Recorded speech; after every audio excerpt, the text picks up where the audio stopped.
अस्सलाम वालेकुम दोस्तों, मेरा नाम है शाहिद और मेरे यूट्यूब चैनल इलेक्ट्रोटॉनिक्स में आप सबको खुशामदीद। दोस्तों, आज का जो हमारा टॉपिक है वो है पावर फैक्टर के बारे में। पावर फैक्टर क्या होता है, कहाँ यूज़ होता है, हम इसको इम्प्रूव कैसे कर सकते हैं, अगर ये कम हो तो क्या मसला आता है, ज़्यादा हो तो क्या मसला आता है, इन सब चीज़ों के बारे में डिस्कस करेंगे। तो फ्रेंड्स, पावर फैक्टर को एक्सप्लेन करने से पहले हमें तकरीबन 9 चीज़ों के बारे में पता होना चाहिए। जैसे हम 9 चीज़ों के बारे में पढ़ेंगे तो हमें ऑटो पर पावर फैक्टर समझ आ जाएगा। तो वो 9 चीज़ें क्या है? नंबर 1 पर है करंट। तो करंट क्या होता है? नॉर्मली कहा जाता है कि flow of electron is called current. Number 2 पे है वोल्टेज। वोल्टेज क्या है? द फोर्स, द प्रेशर, यानी कि वो प्रेशर या वो फोर्स की जो इलेक्ट्रॉन को फ्लो होने में मदद करता है उसको कहते हैं वोल्टेज। नंबर 3 पे है फ्रीक्वेंसी। नंबर ऑफ साइकिल्स पर सेकंड इज कॉल्ड फ्रीक्वेंसी। दोस्तों, तो ये 3 चीज़ें थी जो हमने पढ़ ली, जो कि नॉर्मली बेसिक है इलेक्ट्रिसिटी का। अब फ्रेंड, एक वायर है और उसमें से अगर कोई करंट फ्लो होता है। अच्छा, यहाँ पे मैं आपको एक बात बता दूं कि जो पावर फैक्टर होता है ये सिर्फ और सिर्फ एसी सप्लाई में ही वर्क करता है, डीसी में कोई पावर फैक्टर नहीं होता। ठीक है दोस्तों। अब अगर हम एसी में करंट को देखते हैं, ग्राफ की शक्ल में देखें वो या वेव फॉर्म की शक्ल में देखें, वो ऐसे ही बनेगा एसी में। ठीक है। अब बिल्कुल सेम इसके साथ अगर हम वोल्टेजेस का देखते हैं तो वो बिल्कुल सेम यही बनेगा। अब फ्रीक्वेंसी किसको कहते हैं? ये जो साइकिल्स होते हैं, ये पूरा एक साइकिल है, 360 डिग्री का एक पूरा साइकिल है। ये पूरा साइकिल जो 360 डिग्री का है, ये एक सेकंड में कितनी मरतबा गुजरता है, फ्लो होता है, इसको कहते हैं फ्रीक्वेंसी। तो आई होप कि ये तीनों चीज़ें आपको क्लियर हो गई होगी। ये करंट की वेव फॉर्म है, ये वोल्टेज की वेव फॉर्म है और ये फ्रीक्वेंसी हो गई। ठीक है। फ्रीक्वेंसी का क्या है कि नंबर ऑफ साइकिल्स हो गए।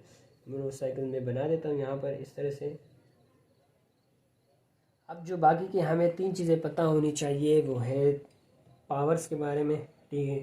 तो जो पावर्स होती हैं वो नॉर्मली होती है 3 टाइप्स की।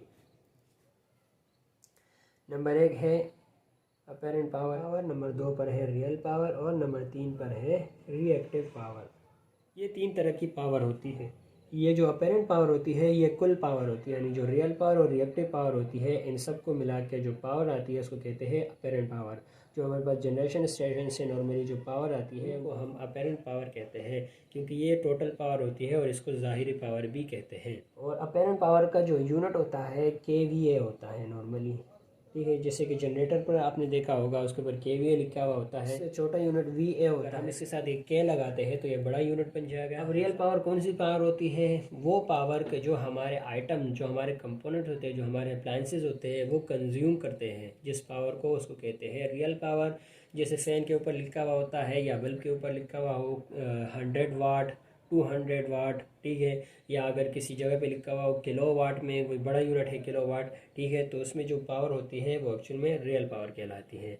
और इसका जो यूनिट होता है नॉर्मली किलो वाट होता है या फिर वाट लिखते हैं हम। ठीक है। तो ये होती है रियल पावर। अब बात आती है रिएक्टिव पावर की। तो ये कौन सी पावर होती है फ्रेंड्स? ये वो पावर होती है कि जिसके बढ़ने से हमारा पावर फैक्टर लैगिंग की तरफ जाता है। रिएक्टिव पावर वो पावर होती है फ्रेंड्स कि जो सर्किट में सिर्फ घूमती रहती है, कहीं भी यूटिलाइज नहीं होती। ठीक है। तो ये इस तरह की पावर होती है कि जो हमारे सर्किट के लिए नुकसानदेह होती है। और इसका अगर जो यूनिट की बात करूँ मैं तो kVAR होता है इसका यूनिट, या फिर VAR वार। ठीक है। इसका ये यूनिट होता है। तो ये पावर फ़ायदेमंद नहीं होती। अगर ये पावर ज़्यादा होगी किसी भी सर्किट में तो इसका मतलब ये होगा कि करंट उस सर्किट को ज़्यादा चाहिए होगा। अगर किसी सर्किट में ये रिएक्टिव पावर बढ़ जाती है तो इसका मतलब ये होता है कि पावर फैक्टर उसका ख़राब हो जाता है, तो फिर इसको इम्प्रूव करना पड़ता है। ठीक है। तो ये 3 चीज़ें करंट, वोल्टेज, फ्रीक्वेंसी और चीज़ें हैं पावर्स की, अपेरेंट पावर, रियल पावर और रिएक्टिव पावर। अब हम बात करेंगे लोड्स के बारे में।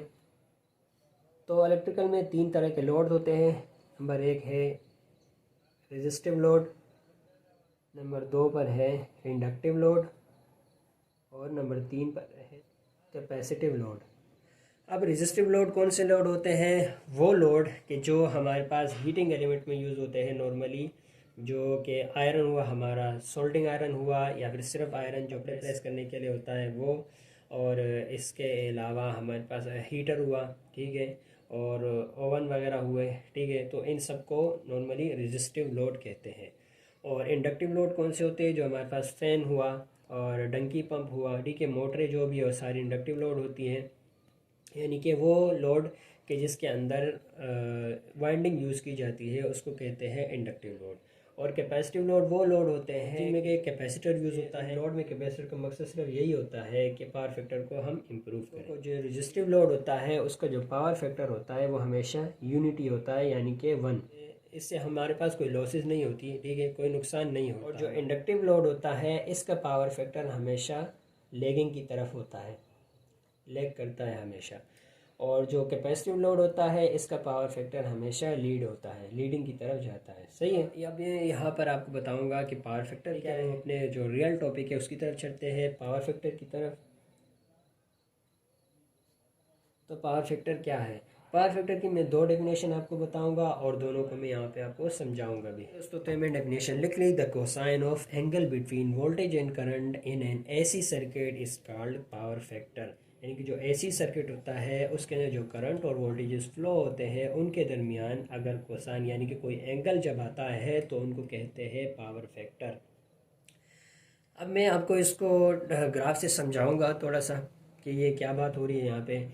जैसे ये रेजिस्टिव लोड होता है, इसका मैंने ऑलरेडी यहाँ पे करंट और वोल्टेज की वेवफॉर्म बना दी है। ये मैंने इसी वजह से बनाई ताकि मैं आपको यहाँ पे समझा सकूँ। अब इसका जो वेवफॉर्म है वोल्टेज का ये हुआ, ठीक है, और जो करंट का वेवफॉर्म हुआ वो भी सेम इसी के साथ हुआ, ठीक है, बिल्कुल सेम इन फेज या इन लाइन है, ठीक है। करंट और वोल्टेज दोनों इन लाइन है, तो जो करंट और वोल्टेज के दरमियान का जो एंगल है वो ज़ीरो है, ठीक है। तो कोस ज़ीरो बराबर होता है 1 के, तो इसको कहते हैं यूनिटी पावर फैक्टर। तो इस वजह से जो भी हमारे पास रेजिस्टिव लोड होते हैं उनके अंदर पावर फैक्टर 1 होता है हमेशा। अब इस तरह जो हमारे पास इंडक्टिव लोड होते हैं वो लैगिंग होते हैं। यहाँ पे इस तरह दोबारा से एक वेवफॉर्म बना देता हूँ। ये वोल्टेज की वेवफॉर्म है। अब जो करंट की वेवफॉर्म होगी वो इस तरह से आ जाएगी, ठीक है, यानी कि कहीं ना कहीं ये जाके पीछे रह जाएगी वोल्टेजेस से, ठीक है दोस्तों। मैं यहाँ पे थोड़ा सही करके बना देता हूँ। अगर मैं यहाँ पे फ़र्ज़ करें मैं यहाँ से वोल्टेजेस का बनाता हूँ, ये वोल्टेज की वेवफॉर्म हो गई, और इसके साथ मैं यहाँ पे इस तरह से अगर करंट की वेवफॉर्म बनाता हूँ, ये करंट की वेवफॉर्म है। या इससे हमें ये ज़ाहिर होता है कि जो करंट है वो वोल्टेज से पीछे रह गया है कुछ एंगल, ठीक है, तो इस वजह से इसके अंदर पावर फैक्टर लैग हो जाता है। मैं इसको ग्राफ से शो करूँ आपको, तो ये इसका ग्राफ इस तरह से बनेगा। ये हो जाएगा वोल्टेज का और यहाँ पर ये हो जाएगा करंट का। ये तो इनके दरमियान जो एंगल होता है वो होता है फाई। अब ये देखें, मैंने आपको बताया कि जो करंट है वो पीछे रह गया है वोल्टेज से, तो इस वजह से इसको लैग कहते हैं। तो ये जो पीछे रह गया है, ठीक है, तो ये इस तरह से मैं शो कर रहा हूँ इसको। अब जो इन दोनों के जो दरमियान ये जो एंगल बन गया है इसको कहते हैं फाई, ठीक है। अब ये जो दोनों का, जिसे मैं आपको बता रहा हूँ, गौर से सुने, जो करंट और वोल्टेज इनके जो वेव फॉर्म के दरमियान ये जो डिफरेंस क्रिएट हो गया है, करंट के पीछे रहने की वजह से इनके दरमियान जो डिफरेंस क्रिएट हो गया है, उस डिफरेंस को एक एंगल से मैं शो कर रहा हूँ यहाँ पे। उस एंगल को मैं पावर फैक्टर कहता हूँ, ठीक है दोस्तों। तो पावर फैक्टर क्या हुआ? द डिफरेंस ऑफ एंगल, ठीक है, बिटवीन करंट एंड वोल्टेज, हम इसको इस तरह से भी कह सकते हैं। आई होप कि दोस्तों ये आपको समझ आ रहा होगा। जो पावर फैक्टर है वो इस एंगल पे डिपेंड करता है। जो फाई एंगल मैंने बनाया हुआ है, अगर फाई कम हुआ तो पावर फैक्टर ज़्यादा होगा, तो ये अच्छा होगा हमारे पास। अब ये है वोल्टेज अपने एक्सिस पर ही है, ठीक है, जो करंट है उसने अपना एंगल चेंज किया हुआ है, ठीक है।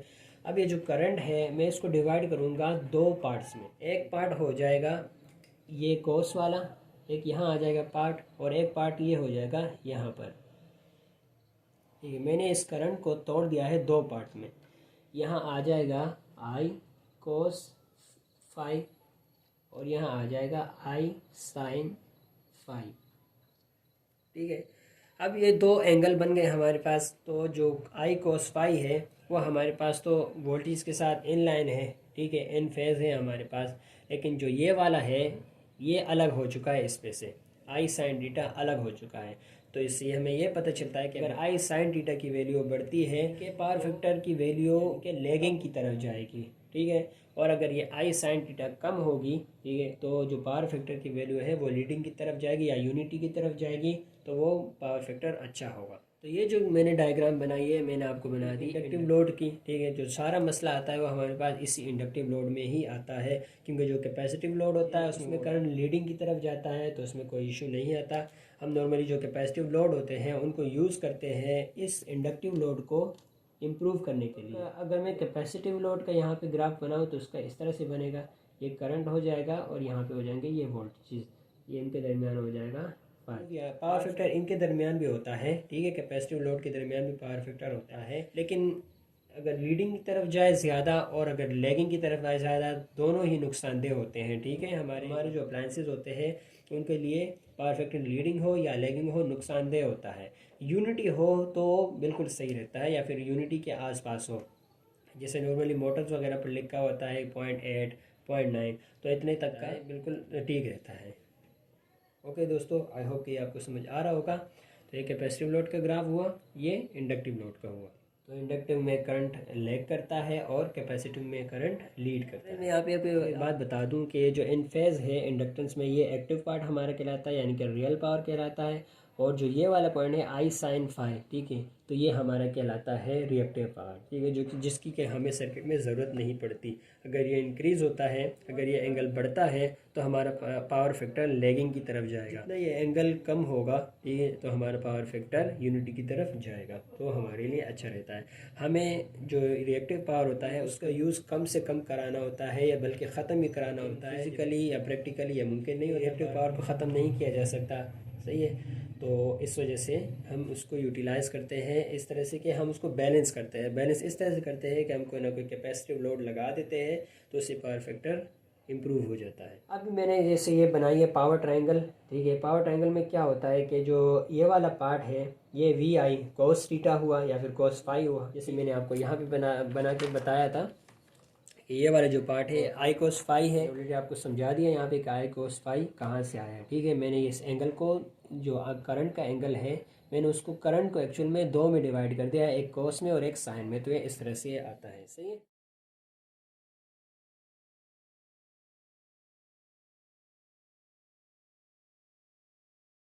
ये मैंने यहाँ पे ये बना दिया है पावर ट्रायंगल, ठीक है। ये एक आसान और मॉडिफाइड वे है पावर फैक्टर को समझने के लिए। एक है ये वाला पावर जो कि टोटल पावर होती है, इसको कहते हैं अपरेंट पावर, ठीक है। ये जो वी आई है ये अपरेंट पावर है, मैंने जैसे यूनिट में ऑलरेडी बता दिया है आपको। तो इस वाले को जब हम इस टोटल पावर को तोड़ते हैं रियल पावर में और रिएक्टिव पावर में, तो इस तरह से इसके ये दो एंगल बनते हैं। तो यहाँ पे मैं लिख देता हूँ, ये वाला जो पार्ट है ये रियल पावर हुआ, ये वाला जो पार्ट है ये रिएक्टिव पावर हुआ, और ये वाला जो पार्ट है ये हुआ अपेरेंट पावर। ये जो रिएक्टिव पावर होती है फ्रेंड, ये अपेरेंट पावर का एक हिस्सा है, ठीक है। हम इसको ख़त्म नहीं कर सकते, तो ये सर्किट में घूमती रहती है, सिर्फ ऐसे ही घूमती रहती है, इसका कोई काम नहीं होता है, इसको हम यूटिलाइज नहीं कर सकते। तो हम चाहते हैं कि ये कम से कम रहे, ठीक है दोस्तों। तो इसको कम करने के लिए हम पावर फैक्टर को इम्प्रूव करते हैं। पावर फैक्टर को इम्प्रूव हम कैसे कर सकते हैं, जैसे कि आगे मैं डायग्राम भी बनाऊंगा, उसमें आपको दिखा दूंगा कि किस तरह से कैपेसिटर को आप कनेक्ट कर सकते हैं और पावर फैक्टर को इम्प्रूव कर सकते हैं। इस तरह से जो दूसरा ये पावर है रियल पावर, इसको हम यूज़ करते हैं सिर्फ यही हमारे काम की जो कि यूटिलाइज होती है हमारे सर्किट में, हमारे अप्लायंसेज में। पावर ट्रायंगल को समझने के लिए मैं आपको एक मिसाल दूंगा एक गिलास की, ठीक है। फ़र्ज़ करें ये मेरे पास है एक गिलास, अब जो पूरा गिलास है मेरे पास, टोटल गिलास, सही है, ये हुआ मेरे पास अपेरेंट पावर। अब जो ये वाला पार्ट हो जाएगा, इसमें यहाँ मैंने भर दिया है पानी, पानी या कोल्ड ड्रिंक कुछ भी आपने भर दिया है यहाँ से यहाँ तक का, ठीक है। तो ये पानी जो कि हम यूज़ करेंगे, जो कि हम पिएंगे पानी, ठीक है, ये हमारे पास यूज़फुल चीज़ है, तो इसको हमने पीना है या किसी भी चीज़ में इस्तेमाल करना है। तो ये वाला पार्ट हमारे पास हुआ रियल पावर। और ये जो गिलास में जो खाली जगह है मेरे पास, ठीक है, तो ये हो गया हमारे पास रिएक्टिव पावर, ठीक है दोस्तों। तो आई होप कि आपको समझ आ चुका होगा इस डायग्राम से कि जो खाली जगह है वो हमारे किसी काम की है नहीं फ़िलहाल, ठीक है। तो इस वजह से हम उसको रिएक्टिव पावर से कंसिडर करेंगे। और ये जो रियल पावर है हमारे पास, ये पानी है, ठीक है। तो हम इसको, पानी यूजफुल चीज़ है तो हम इसको इस तरह से कंसिडर करेंगे। और ये जो पूरी गिलास है हमने इसको अपरेंट पावर कंसिडर कर दिया है, ठीक है दोस्तों। तो ये बिल्कुल सेम इसी तरह से वर्क कर रहा है, ये इसकी पावर ट्रायंगल। अब इससे हम क्या अखज़ करते हैं, अब देखिए जो पावर फैक्टर है वो क्या है, real power divide by apparent power, ठीक है। यानी कि जो एंगल है ये किन दो के दरमियान में है, एक रियल पावर के दरमियान में है और एक अपेरेंट पावर के दरमियान में है। ये वाला तो रिएक्टिव पावर है जो कि हम कंसिडर नहीं करेंगे क्योंकि ये डिपेंड करता है इस एंगल पे, ठीक है। अब इस एंगल पे अगर ये डिपेंड करता है, ये हमारा हो जाएगा पावर फैक्टर, ठीक है। रिएक्टिव पावर जितना कम होगा उतना हमारे पास पावर फैक्टर अच्छा होगा, रिएक्टिव पावर जितना ज़्यादा होगा उतना हमारे पास पावर फैक्टर ख़राब होगा। तो इसके जो दरमियान में ये इसका जो एक फार्मूला बनता है कि जो हर कोई अपने पास नोट कर ले और बहुत ही काम आने वाला है ये फार्मूला। इसका फार्मूला है कि power factor is equal to kilowatt divide by KVA, सही है। अब ये जो किलोवाट है ये है रियल पावर और ये जो केवीए है ये है अपेरेंट पावर। तो इससे हम ये नतीजा या इससे हम ये डेफिनेशन पता लगा सकते हैं कि the ratio of real power and apparent power is called power factor, ठीक है दोस्तों। तो आप ये डेफिनेशन भी लिख सकते हैं, ये बिल्कुल ऑथेंटिक डेफिनेशन है जो कि मैं फार्मूले से बना दी है कि the ratio of real power and apparent power is called power factor. अगर हम इस पावर फैक्टर को अगर सिंगल फेज इंडक्शन मोटर्स में या सिंगल फेज की सप्लाई वाली चीज़ों में देखें, जो नॉर्मली पावर का फार्मूला होता है सिंगल फेज में, तो P is equal to V I cos phi होता है, ठीक है। अब हम इसको थोड़ा सा समझ लेते हैं क्योंकि हमें आगे जाके इसके डिसएडवांटेजेस को भी डिस्कस करना है, तो इससे पहले हमें ये चीज़ें पता होनी चाहिए। अगर मैं इस फार्मूले को थोड़ा सा मॉडिफाई करूँ, मैं आई को बाहर ले लेता हूँ, ठीक है, और P इस अपनी जगह पे होगा, वी और कोस फाई, वी और कोस फाई यहाँ पे आ जाएगा, ठीक है। तो अब इसमें से अगर मैं पावर और वोल्टेज को कांस्टेंट लेता हूँ, ठीक है, तो मेरे पास क्या बचता है 1/cos फाई। तो देखिए यहाँ पर भी ये बात बिल्कुल वाज़े होती है कि करंट डिपेंड करता है cos फाई पे, ठीक है। अगर cos फाई आपके पास अच्छा है यानी कि पावर फैक्टर, हम इसको इस तरह से भी लिख सकते हैं 1/पावर फैक्टर। तो इससे ये साबित होता है कि I is inversely proportional to power factor, यानी कि अगर हम करंट को इंक्रीज़ करते हैं तो पावर फैक्टर डिक्रीज़ होगा, अगर हम करंट को डिक्रीज़ करते हैं तो पावर फैक्टर इंक्रीज़ होगा, ठीक है। तो इससे बहुत बड़ा नुकसान होता है हमारे सर्किट में अगर करंट इंक्रीज़ हो जाए, तो आगे जाके हम इसको डिस्कस करने वाले हैं। लेकिन उससे पहले हम थ्री फेज़ का फार्मूला भी देख लेते हैं। थ्री फेज़ का फार्मूला ये होता है कि मैं यहाँ पे डायरेक्ट लिख देता हूँ, जैसे कि पता होगा सबको, P is equal to √3 VL IL cos phi, ठीक है। अब इसमें भी हम बिल्कुल सेम यही करते हैं कि अगर मैं करंट को बाहर निकालता हूँ और पावर और वोल्टेज और ये √3 कांस्टेंट है मेरे पास, तो जो मेरे पास नीचे बचेगा 1/cos फाई, इसका भी बच जाएगा। तो इससे भी यही साबित होता है कि थ्री फेज में बिल्कुल सेम पावर फैक्टर वर्क करता है एसी सप्लाई में, और सिंगल फेज में भी बिल्कुल सेम पावर फैक्टर वर्क करता है। Disadvantages of low power factor, number 1 पे है मेरे पास लार्जर केवीए रेटिंग। अब लार्जर केवीए रेटिंग से क्या मुराद है हमारे पास, जैसे कि हमारे पास एक मोटर है, ठीक है, और उसके अगर पावर फैक्टर कम होता है और उसका करंट इंक्रीज़ होता है, अगर हमें उस पावर फैक्टर को इम्प्रूव करना है तो हमने करंट को इंक्रीज़ करना होगा, ठीक है। अब करंट को जब हम इंक्रीज़ करेंगे तो उसकी वजह से जो हमारे पास जो मोटर होगी वो हमें ज़्यादा बड़ी बनानी पड़ेगी, बल्कि बनानी पड़ेगी, तो इक्विपमेंट का मुश्किल से बनेगा। और अगर पावर फैक्टर इम्प्रूव हो जाएगा तो छोटे इक्विपमेंट से भी काम चल जाएगा, बड़े की ज़रूरत नहीं पड़ेगी, ठीक है। तो ये होता है इसका लार्जर केवीए रेटिंग की वजह से, ठीक है। ये सिर्फ करंट की वजह से हो रहा है। नंबर 2 पर है हमारे पास कंडक्टर साइज़। अब हमें पता है कि जो हमारे पास करंट है वो इंक्रीज़ हो चुका है। अब इंक्रीज़ करंट के लिए हम छोटी वायर्स तो लगाएंगे नहीं, अब हम उसके लिए फिर बड़े कंडक्टर की साइज़ लगाएंगे, क्योंकि जो क्रॉस सेक्शनल एरिया होता है वो डायरेक्टली प्रोपोर्शनल होता है। करंट ज़्यादा जाएगा तो उतना बड़ा कंडक्टर यूज़ होगा, तो ज़्यादा मटेरियल लगेगा और ज़्यादा कॉस्टली होगा, ठीक है। तो उसकी वजह से इसकी कॉस्ट बढ़ जाएगी। अब नंबर 3 पर है मेरे पास कॉपर लॉसेस। अब अगर हम बड़ा कंडक्टर यूज़ करेंगे तो उसके लिए वायर ज़्यादा यूज़ होगी, वायर ज़्यादा यूज़ होगी तो उसके अंदर कॉपर लॉसेस भी उतने ही ज़्यादा हो जाएंगे। जो आई स्क्वायर आर लॉसेस होते हैं उसको सब लोग जानते हैं, ठीक है। जो कॉपर की वजह से लॉसेस होते हैं तो वो लॉसेस इंक्रीज़ हो जाएंगे। अब इसकी वजह से जो हो जाएगी पुअर एफिशिएंसी। अब देखिए लार्जर रेटिंग हो गई, कंडक्टर साइज इंक्रीज हो गया, कॉपर लॉसेस बढ़ गई, अब इसके साथ हो जाएगी पुअर एफिशिएंसी ख़राब हो गई तो हमारे किसी काम का नहीं है, वो लोड यूज़ नहीं कर सकते। फिर अब हो जाएगा फिर लास्ट में पांचवी जो है रिड्यूस हैंडलिंग कैपेसिटी। अब इसका मतलब क्या होता है फ्रेंड्स कि अगर हमारा सिस्टम है कोई, अगर वो एबनॉर्मल बिहेव करेगा, ठीक है, तो लाजमी सी बात है कि जो भी कंपोनेंट उस सिस्टम में लगे हुए, जो भी इक्विपमेंट लगे हुए हैं, सिस्टम को उन इक्विपमेंट को हैंडल करने का जो तरीका होगा, जो पाथ होगा, वो डिस्टर्ब हो जाएगा। अब जब वो डिस्टर्ब हो जाएगा तो उसकी वजह से और बहुत सारे प्रॉब्लम सिस्टम में क्रिएट हो जाएंगी, उसकी वजह से फिर हमें नुकसान होगा। ये थे कुछ डिसएडवांटेजेस लो पावर फैक्टर के, ठीक है। अब हम पावर फैक्टर को इम्प्रूव कैसे करेंगे उसके बारे में हम डिस्कस करेंगे। अब जैसे मैं यहाँ पे एक डायग्राम बना रहा हूँ, ठीक है, ये सोर्स है मेरा और यहाँ पे मैं लगा रहा हूँ एक रेजिस्टर, ठीक है, और यहाँ पे मैं लगा रहा हूँ एक इंडक्टर, ठीक है दोस्तों। तो ये हुआ रेजिस्टर, ये हुआ इंडक्टर। अब फ्रेंड्स क्या होगा कि जब सोर्स से मेरी सप्लाई जाएगी यहाँ से इस रेजिस्टर में, तो रेजिस्टर की तो पावर फैक्टर तो कोई नुकसान नहीं होगा क्योंकि उसका पावर फैक्टर यूनिट ही होता है, ठीक है। और जो इंडक्टर है मेरे पास, ये करंट को लैग करेगा तो इसका पावर फैक्टर ख़राब हो जाएगा, डिसबैलेंस आ जाएगी वेव फॉर्म में वोल्टेज और करंट के। तो इसकी वजह से जो इंडक्टिव लोड होते हैं तो वो ज़्यादा बुरे माने जाते हैं क्योंकि इसमें पावर फैक्टर ख़राब हो जाता है, ठीक है। अब इसको इम्प्रूव, इसके पावर फैक्टर को इम्प्रूव कैसे करना है, तो इसको इम्प्रूव करने के लिए हम यहाँ पर एक लगा देते हैं कैपेसिटर।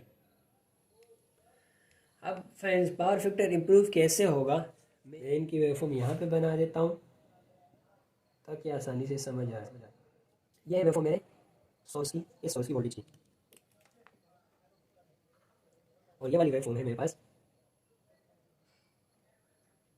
इंडक्टिव लोड की, और इस तरह से ये वाली वेवफॉर्म है मेरे पास कैपेसिटिव लोड की, ठीक है। ये हुआ सोर्स, ये हुआ इंडक्टिव लोड, और ये हुआ कैपेसिटिव लोड।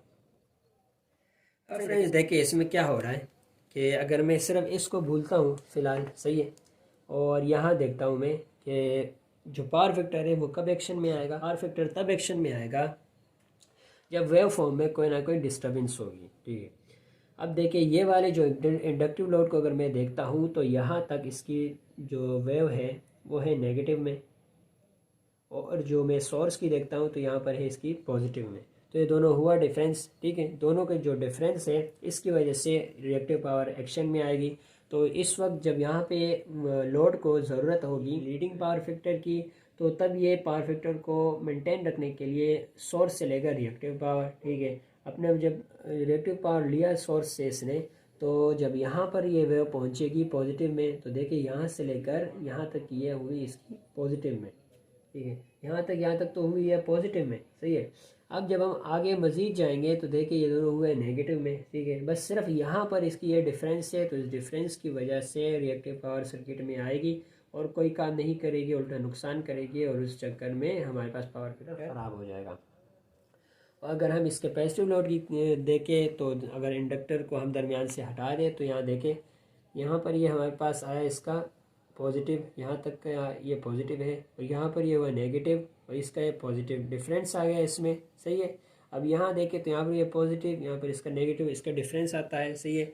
अब ये जो डिफरेंस है इसकी वजह से जो कैपेसिटर होता है उसके अंदर भी रिएक्टिव पावर ही आती है, ठीक है। उसमें भी रिएक्टिव पावर होती है, ऐसा नहीं है कि कैपेसिटिव लोड में कोई रिएक्टिव पावर नहीं आती, उसमें भी होती है, ठीक है। अब जो कैपेसिटिव लोड है उसके अंदर भी रिएक्टिव पावर है, यहाँ पर भी रिएक्टिव पावर है, तो इसमें बिल्कुल सेम इसी तरह से वर्क करे जिस तरह मैंने इंडक्टर में एक्सप्लेन कर दिया इसका। तो जब हमने ये कैपेसिटर लगा दिया तो जब इसको पॉजिटिव की ज़रूरत थी रिएक्टिव पावर की, सही है दोस्तों, तो ये रिएक्टिव पावर की जगह पे इसका जो रियल पावर वाला पार्ट होगा वो यूज़ कर लेगा, और जो रिएक्टिव पावर हो जाएगा वो नहीं आएगी सर्किट में, ठीक है। दोनों का एंगल बराबर हो जाएगा, सही है। इसका पॉजिटिव है तो ये वाला जब इसको मिलेगा तो ये भी हो जाएगा पॉजिटिव में, ठीक है।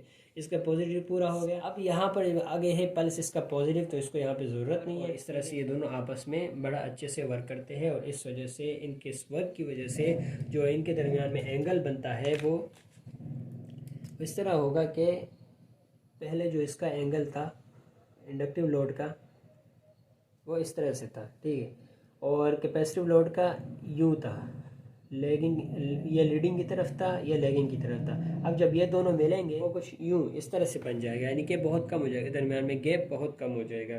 तो इस तरह से पावर फैक्टर इम्प्रूव हो जाएगा। जैसे मैंने बताया दिया कि ये वाला पार्ट रिएक्टिव पावर है, ठीक है, तो अगर रिएक्टिव पावर जितना कम होगा उतना पावर फैक्टर इम्प्रूव होगा, ठीक है, तो ये यूनिटी की तरफ जाएगा। अब इसका कोई यूनिट नहीं होता, हाँ, लेकिन जो पावर फैक्टर होती है उसकी एक रेंज होती है, सही है। तो अगर उसके हम स्केल की बात करें तो इस तरह का उसका स्केल बना होता है पावर फैक्टर का नॉर्मली। तो यहाँ पे यूनिटी होता है, इस तरफ 0 और इस तरफ भी 0। वाले जो पार्ट है इसको कहते हैं लीडिंग और ये वाला जो पार्ट है इसको कहते हैं लैगिंग।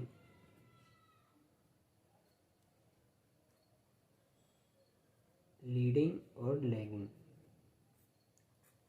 ठीक है दोस्तों। तो ये वाला जो पार्ट होगा वो लीडिंग हो जाएगा और इसमें नॉर्मली इस तरह से लिखते हैं 0.9, 0.8 इस तरह से लिखा हुआ होता है। और जितना इस तरफ जाएंगे हम 0.9, 0.8 वगैरह इस तरफ जैसे जाते रहेंगे तो इस तरह से इसका पावर फैक्टर लेगिंग की तरफ जाएगा। तो एक स्केल होता है इस तरह का, इस तरह लिटमस पेपर का स्केल होता है और बिल्कुल वैसे ही ये भी है, इसका भी स्केल होता है।